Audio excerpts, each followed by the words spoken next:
Selon l'Agence nationale de sécurité du médicament et des produits de santé, une erreur médicamenteuse est le fait, au cours du processus de soins impliquant un médicament, d'omettre ou de réaliser non intentionnellement un acte qui peut être à l'origine d'un risque ou d'un événement indésirable pour le patient. Selon les estimations du ministère de la Santé, après la publication des résultats de l'enquête ENEIS 3, on en dénombrerait entre 55 000 et 135 000 chaque année dans les établissements de santé français. Mais combien dans le système de santé, soins primaires compris? Les erreurs médicamenteuses constituent la troisième cause d'événements indésirables graves après les actes invasifs et les infections liées aux soins.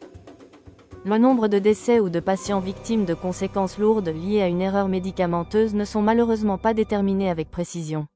Certaines estimations parlent de 10 000 décès par an pour le seul système de santé français, d'autres 30 000.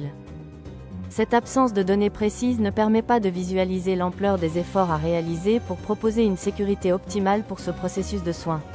Cependant, les experts sont d'accord sur un point, un nombre important d'erreurs médicamenteuses sont évitables. Pourtant, la Haute Autorité de Santé propose aux professionnels de santé des outils de prévention depuis plus de 12 ans, sans que les erreurs médicamenteuses recensées montrent une diminution sensible. Alors, quelles sont les actions de prévention à mettre en œuvre pour mieux sécuriser ce processus vulnérable? Quelles étapes du macro-processus sont à haut risque? Y a-t-il des patients plus à risque que les autres? Quels sont les médicaments identifiés à risque? A-t-on repéré des situations qui génèrent du risque? Comment peut-on communiquer entre professionnels de santé pour fiabiliser les pratiques? Quels sont les outils d'analyse des événements indésirables graves recensés à privilégier? Les réponses le 25 février 2026 à 12h30.